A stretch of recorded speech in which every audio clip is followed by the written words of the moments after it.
Caro Ronaldo, está plenamente redimido. Obrigado. Desculpa mais uma vez. Não, está desculpado desde o primeiro momento. Agora passo a palavra, então, ao professor Oscar Vilina. Bom dia a todas e a todos. Um enorme prazer estar aqui. Presidente, ministro Sanseverino, meu querido amigo Peter Massetti, a quem generosamente me acolheu em Washington. É um prazer enorme estar aqui com você.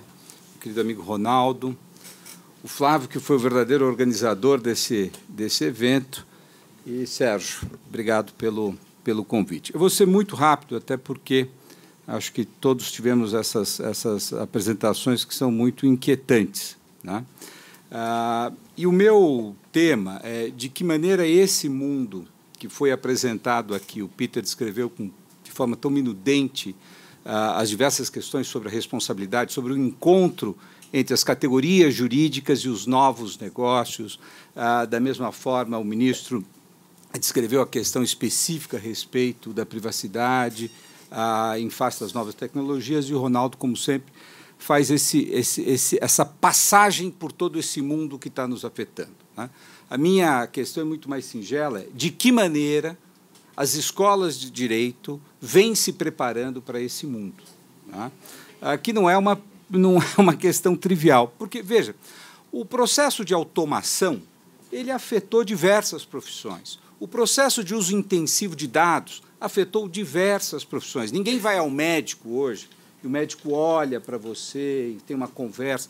Ele fala, olha, 93% destes casos, o que ele está trabalhando? Ele está trabalhando com Big Data. Ele simplesmente sabe que nessas circunstâncias, nessa idade, nessa condição, a consequência vai ser aquela. Qualquer previsão que ele faça como um homem experiente será menos efetiva do que aquela que o Big Data apresenta para ele. Ele pode até errar naquele caso concreto, né?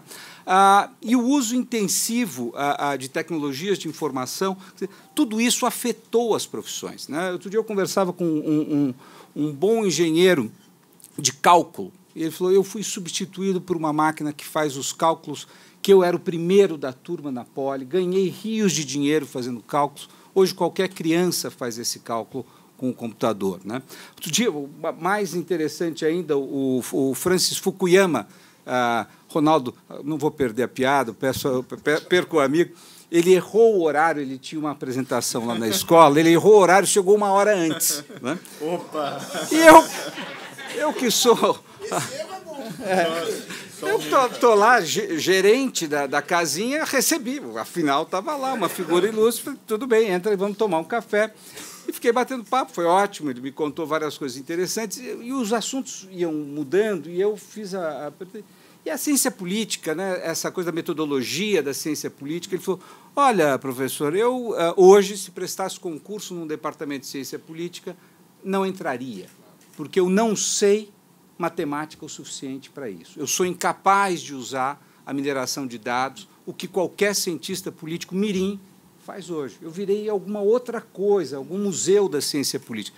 Então, esse que seria um Nobel da ciência política, teria ganho há alguns anos, é isso. Então, todas as profissões foram afetadas. O direito, no entanto, estabeleceu uma enorme resistência. Como nós somos um pouco manipuladores da própria máquina de poder, né, nós construímos barreiras para que a atividade jurídica não fosse tão impactada, né? Mas, sem dúvida nenhuma, dado que os três falaram, essas barreiras vêm se desconstruindo, né? Em muitos países elas já foram rompidas e no Brasil também, né? Bom, como é que as escolas de direito, eu tenho passeado um pouco por escolas de direito ao redor do mundo, como é que elas têm lidado com isso?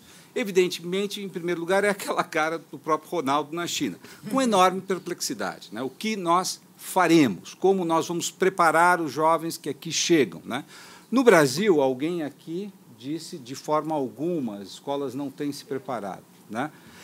Eu acho que isso tem mudado, mas muito mais em função da própria alteração geracional, ou seja, professores jovens que chegam às escolas de direito começam. O próprio Ronaldo, quando começou na FGV lá no Rio, ele trouxe uma série de coisas. Eu estou vendo a Luísa, que está ali, que foi minha aluna, mas ela tem, se eu não me engano, 2 colegas de turma, ela é de uma das primeiras turmas da GV aqui de São Paulo, que hoje são professores da escola e que, portanto, são letrados nesse mundo e trazem essas reflexões para dentro das escolas. Então, eu diria, não fique tão atordoada, porque a própria mudança geracional vai impor uma mudança dentro do universo jurídico. Tá? Mas vamos lá. Qual que é a realidade que se espera? O Brasil é um país com 1.200 escolas de direito, o Ronaldo colocou, maior índice de advogados no mundo. Eu acho que essa informação sempre tem que ser tomada com granos salles. Em primeiro lugar, o Brasil é um país que não tem o college. Né? Então, as 2 escolas mais baratas de se fazer administração de empresas e direito. Né? O número de pessoas que é formado em administração e direito, que não tem nenhuma pretensão de realizar nenhuma nem outra tarefa, é enorme. Calcula-se que, no Brasil, apenas 14% daqueles que se formam, de fato, exercem alguma atividade relacionada com direito. Então, é baixíssimo isso. Né? Então, é uma educação que as pessoas têm para melhorar o seu perfil, se eles são funcionários públicos, se eles têm uma gestão de uma empresa familiar, eles continuam, mas, de fato, o universo daquilo eu espero que seja alterado na medida em que nós criemos cursos substitutos a essa educação universitária que é disfuncional. Quer dizer, nós não precisamos disso, nem de escolas de administração, nem de escolas de direito. Talvez agrônomos, veterinários, tecnólogos fosse muito melhor. Mas é uma disfuncionalidade do sistema que cresce imensamente nos últimos anos. Né? Bom, vamos lá. Tentar dividir aqui uma coisinha, qual é a preocupação que eu tenho visto nessas escolas no exterior e em algumas escolas aqui no Brasil. Então, em primeiro lugar, é a compreensão dos fatos. Então, muitas dessas escolas, que Berkeley talvez tivesse em primeiro lugar, mas hoje várias outras têm, é a criação de centros de estudo de tecnologia e de direito, onde você vai atrair o que a gente chama de profissionais centauros, pessoas que entendem da tecnologia, entendem do direito, e eles ali vão começar a fazer uma exploração, tá, desse universo. Eu dividiria o resultado dessa exploração na construção de 3 atividades fundamentais dentro dessas escolas de direito. Uma primeira é um grupo de pessoas que vai estar relacionada com a regulação da indústria tecnológica, do ambiente tecnológico. Tá? Isso exige regulação, assim como o setor elétrico, o setor de saúde, o setor bancário. Tá? No entanto, ele é um outro meio. Nós, advogados, aprendemos como funciona o sistema bancário ao longo de séculos e, portanto, sabemos como operar a regulação desse sistema. A mesma coisa tem que ocorrer no campo da tecnologia. Né? Então, eu tenho visto o quê? Especialmente aqueles profissionais ligados ao direito administrativo, né, que vão trabalhar com a regulação da internet das coisas, que vão trabalhar com a regulação da proteção de dados, né, de que maneira o Estado vai regular e de que maneira aquele ente que é regulado ou é usuário, vamos pensar no caso daquele que detém dados, esse instituto. Vocês têm um acervo enorme, que tem uma porção de dados, muitos deles pessoais, vocês vão ter que se adequar, então vocês vão ter que se organizar a isso. Então, tem uma área que eu chamaria área regulatória do setor tecnológico. Essa é a primeira iniciativa e alguns profissionais começam a interagir com isso. A segunda área, e essa é talvez mais desafiadora para nós advogados, que é a própria utilização.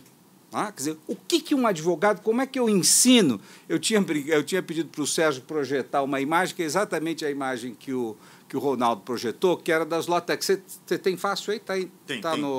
Deixa eu achar aqui. Enfim, se tiver na mão. Tá. O que significa isso? Significa que, basicamente, nós fazíamos uma série de coisas manualmente e hoje isso é feito através de atividade automatizada. Né?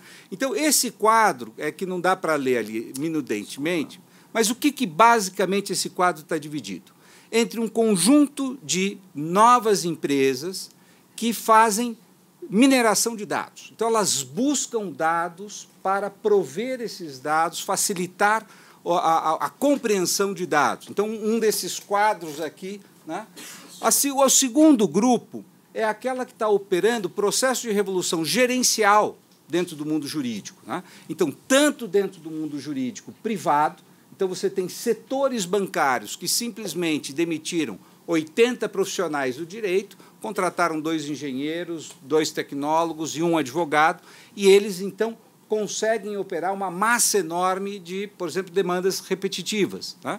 Então, você tem essas law techs que, em alguma medida, invadiram o campo do direito. Então, você vê as tradicionais law firms sendo substituídas ou trabalhando em conjunto com empresas de tecnologia que provêm serviços para aqueles que operam direito, seja na mineração de dados, seja na organização do trabalho. E isso talvez seja uma das coisas mais fundamentais. E aí é que o advogado fica muito inseguro. Tá?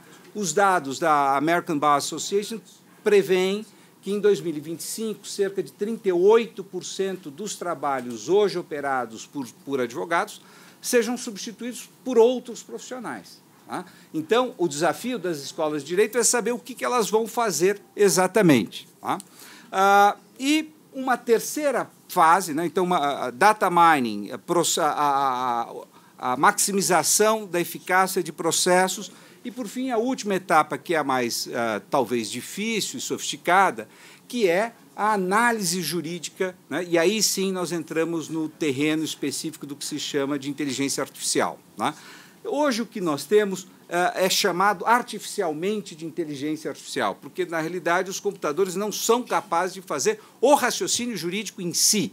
Eles são capazes de organizar a informação, cruzar a informação, oferecer um conjunto de alternativas para que alguém tome um conjunto de decisões. Então, eles facilitam e maximizam a utilidade desse trabalho, menos do que fazer o chamado legal reasoning propriamente dito. Né? Ainda que a gente tenha um trabalho, e aí também é interessante, que é o trabalho, e eu vejo já muitas escolas de direito ao redor do mundo, aqui mesmo nós estamos fazendo, que é desse profissional híbrido que é capaz de treinar o computador, né, para que o computador haja como um assistente correto na construção de soluções. Né? Nós temos vários programas ocorrendo nesse sentido.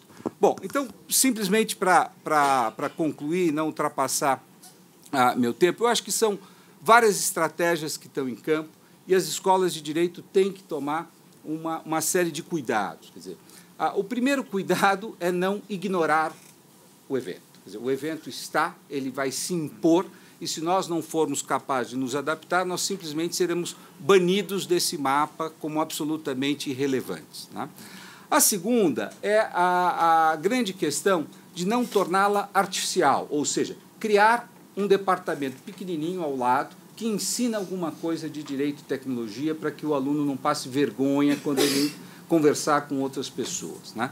A estratégia que eu tenho achado mais interessante, que nós, pelo menos, temos adotado na escola, quer dizer, são várias, mas uma delas é você buscar, ao mesmo tempo, prover disciplinas, experiências, projetos, clínicas, onde os jovens que já chegam com um grau de literalidade em tecnologia muito maior, a serem esses profissionais híbridos, esses profissionais centauros, vamos dizer assim, né? Que sejam capazes de operar no ambiente tecnológico e aportar o conhecimento jurídico. Né? Mas a outra, e é onde eu entendo que é o mais interessante, é que todas as outras disciplinas tradicionais passem a incorporar a dimensão tecnológica relevante para aquela disciplina. Então, se nós estamos falando de contratos, que é um curso que existe há 2.000 anos, 2.000 anos não, 930 anos na Universidade de Bolonha, né, que ele incorpore os contratos onde você tem um uso intensivo de tecnologia.